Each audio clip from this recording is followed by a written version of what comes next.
정성산 TV를 애청해 주시는 모든 분들에게 진심으로 감사드립니다. 이번 시간에는 공수처 난리가 났으며 지금 윤석열 대통령의 40년 지기 석동연 변호사 폭탄 글 수만 명 단톡에서 빠르게 확산, 석동연 변호사 공수처 박살냈다. 이번 소식의 핵심은 과연 무엇이겠습니까? 우리는 오로지 윤석열 대통령님만을 믿고 윤석열 대통령님과 함께 공산 전체주의 세력들과 종북 세력들, 반미 세력들과 친중 세력들, 반국가 세력들을 이번에 대청소를 해야 합니다. 정성산 TV 좋아요, 구독, 알림은 큰 힘이 되겠습니다. 후원해 주시는 모든 분들께 가열차게 멸공. 자, 저에게는 막 이제 시작한 공개 카톡 한 200명 되는 공개 카톡도 있고 또 오랜 세월을 함께한 12,000명 정도 되는 공개 카톡도 있고 제가 한 공개 카톡만 한 16개 정도가 있습니다. 여기에 이제 27,000명 정도가 공개 카톡을 하고 있는 커뮤니티에서 이 공개 카톡에서 이 글이 올라왔습니다. 석동연 변호사, 윤석열 대통령의 40년 지기 석동연 변호사가 공수처와 더불어 공산당 민주당을 박살낸 통쾌한 이 글 주변 지인 10분에게 전달해 주세요. 석동연 변호사가 공수처를 발칵 뒤집어 엎었습니다. 역시 윤석열 대통령의 40년 지기 석동연 변호사다운 폭탄 글입니다. 석동연 변호사 폭탄 글.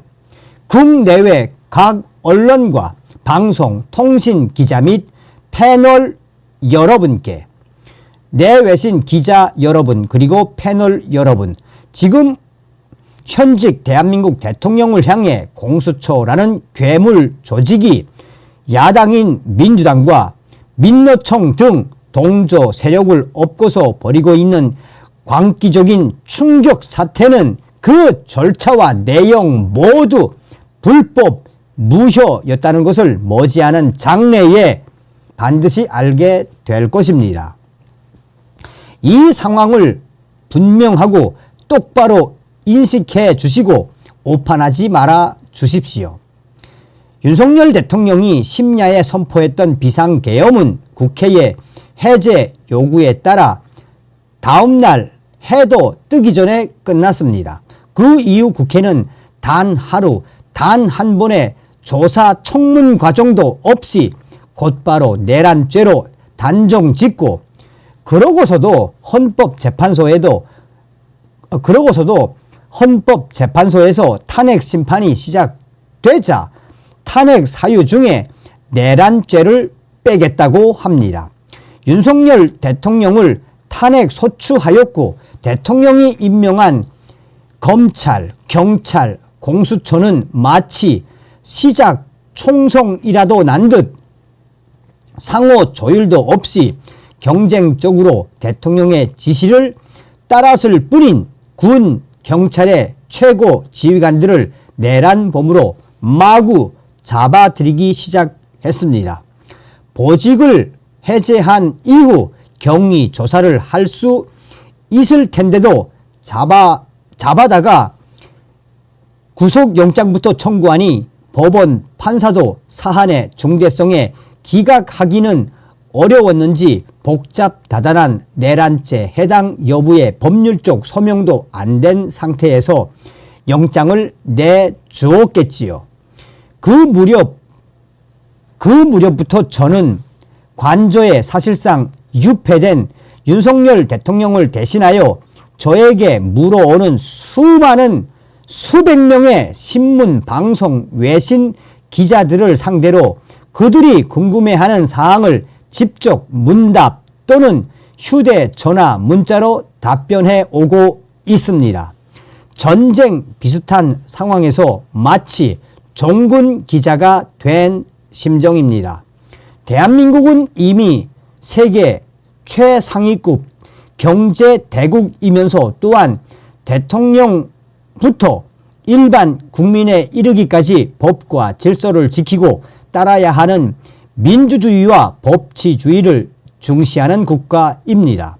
지금 윤 대통령만 그 법 원칙을 안 지키고 있는 사람처럼 언론이 취급하고 있지만 좀 더 냉철한 눈으로 볼 때 과연 그럴까요? 지금 대한민국에서 민주주의 절차와 법치주의가 지켜지고 있을까요? 민주당, 야당이 틈만 나면 그렇게 주장하던 무죄 추정의 원칙과 몇 년째 계속되는 이재명 대표 재판에서 법원이 보여준 신중함은 도대체 어디로 갔습니까?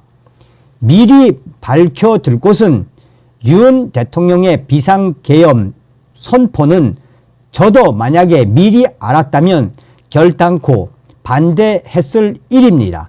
대통령으로서는 오죽하면 그렇게 할 수밖에 없는 고육책이었을지라도 이미 높은 수준에 이른 우리 국민들의 민주주의와 정치적 권리의식에는 분명히 안 맞는 일이라고 봅니다. 정치 시간이 윤 대통령 편으로 가고 있는 상황에서 왜 이랬나 하는 악수였다고 저도 생각합니다.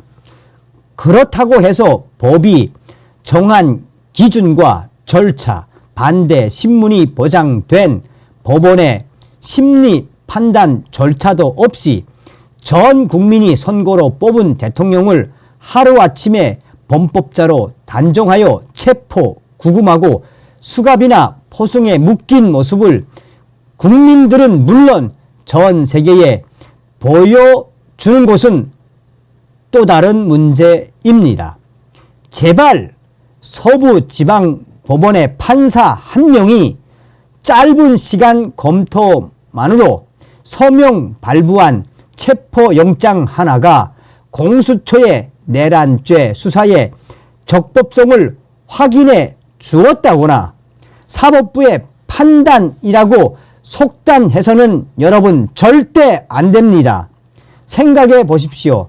수년간의 법원 재판을 거쳐 이 나라 최고 법원인 대법원의 최종 확정 판결에 대해서도 그것을 인정하지 않겠다는 민주당, 야당 지도자들을 여기서 그 이름을 열렬히 열고 않더라도 우리는 많이 보았고 또 많은 대법원 판결이 주로 좌파 세력에 의해서 재심 무효로 가는 충격적인 사례를 우리는 많이 보았지 않습니까? 법 해석과 집행의 적법성 판단은 그만큼 어려운 것입니다. 그것이 잘못되면 일반인은 당사자나 가족 등 주변인들의 피해에 그치지만 현직 대통령에 대한 법 집행에 적법성의 오류가 생기면 그것은 큰일입니다. 저는 대한민국의 법조인 중 외눈박이 성향이 아니라면 절대 다수는 공수처에 대통령을 내란죄로 수사할 권한이 없다는 사실, 공수처가 법원과 판사를 쇼핑하듯 가려서 법률상 기소할 수도 없는 법원에 청구한 체포영장과 그것을 받아들인 판사의 처사는 분명히 법에 안 맞다는 사실, 영장이 명백히 위법 무효할 경우 그 영장에 응하지 않을 수 있다는 법 해석을 충분히 인식, 동의할 것으로 확신합니다. 이 대목은 대한민국의 법조인들도 대통령의 비상계엄 선포에 대한 평가와는 별개로 법치주의의 붕괴 조짐에 이제는 분명한 목소리를 내야 한다는 뜻이기도 합니다. 기자 여러분들도 주변에 아는 법조인들에게 확인해 보시기 바랍니다. 취재를 해서라도 확인해 보시기 바랍니다. 그렇게 해보면 법원이 체포영장을 발부했는데 왜 대통령이 그 영장을 부정하고 공수처의 체포 시도를 거부하느냐 하는 질문은 더 이상 하기가 어렵게 될 것입니다. 정신 차려 이 기레기들아. 풍부한 수사 경험과 인력이 있는 검찰 조직도 아니고 아직 국가수사기관으로서는 수사 경험 측면에서나 수사 인력 구성 측면에서 아직 걸음마 단계인 공수처가 도대체 어떤 법 지식과 리컬 마인드를 가지고 내란 죄는 그 수사 대상에 전혀 들어있지도 않은 공수처법을 명백히 어기면서까지 현직 대통령을 내란범으로 수사하겠다고 덤비는지 입맛에 맞는 판사와 법원과 판사를 골라 체포영장을 청구해서 그 영장을 신주단지처럼 휘두르며 대통령을 체포 구금하겠다고 공수처가 왜 혈안이 되어 있는지 저는 이해할 수 없습니다. 또한 공수처와 작당한 경찰은 현직 대통령에 대한 경호 책무를 수행하는 경호처장과 차장을 공수처의 체포 집행 방해 죄목으로 다짜고짜 소환하는가 하면 국방차관과 경찰청 차장은 대통령 경호 업무까지 방해하고 있습니다. 거기다가 하늘이라도 찌를 기세로 기고만장한 공수처장은 현재 대통령 대신 권한 대행을 하고 있는 분에게 직접 윤석열 대통령의 체포에 협조해 달라고 공문을 보냈다는 충격적인 뉴스도 나옵니다.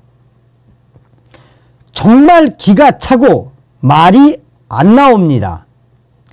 역대로 어떤 실세 검찰총장도 여당의 권력 실세위원이나 피의자를 체포 구속하기 위해 대통령에게 협조해 달라는 공문을 보낸 일이 있었을까요? 한 번도 없었고 상상도 못할 일입니다. 여기서 저는 제가 표현할 수 있는 가장 간곡한 심정으로 기자 여러분들과 지금 각 방송에 나와서 뭐라고 시국 평론하는 패널들에게 정말로 단 30분 정도라도 투자해서 공수처법 조문을 한 번이라도 읽어보시기를 권합니다. 그 공수처법도 민주당이 만든 법입니다. 거기에 내란죄가 왜 나옵니까? 공수처는 윤석열 대통령 상대로 직권남용죄를 수사할 수 있으니 관련 범죄로 내란죄를 수사할 수 있다고 주장합니다. 하지만 대통령의 직권남용죄 여부도 역시 우리 헌법에 의하면 수사 가능한 죄목이 아닙니다. 헌법 제84조가 대통령은 내란 또는 외환의 죄를 범한 경우를 제외하고는 재직 중 형사상의 소출을 받지 아니한다고 규정하고 있기 때문입니다. 따라서 공수처가 현재 벌이고 있는 내란죄 수사는 명백히 위법입니다. 다시 한번 말씀을 해드리겠습니다. 따라서 공수처가 현재 벌이고 있는 내란죄 수사는 명백히 위법. 그런데도 공수처는 왜 이렇게 무지막지할까요? 지금 공수처장과 일부 공수처 직원들이 왜 이렇게 법을 무시하고 밀어붙이면서 저런 자신감을 가질까요? 여러분의 판단은 여러분들의 판단 몫입니다. 2025년 1월 5일 속동연 변호사. 자, 속동연 변호사의 글 한 대목 한 대목에서 뭐가 느껴지십니까? 싸워야 합니다. 다음 시간에 뵙겠습니다. 멸공.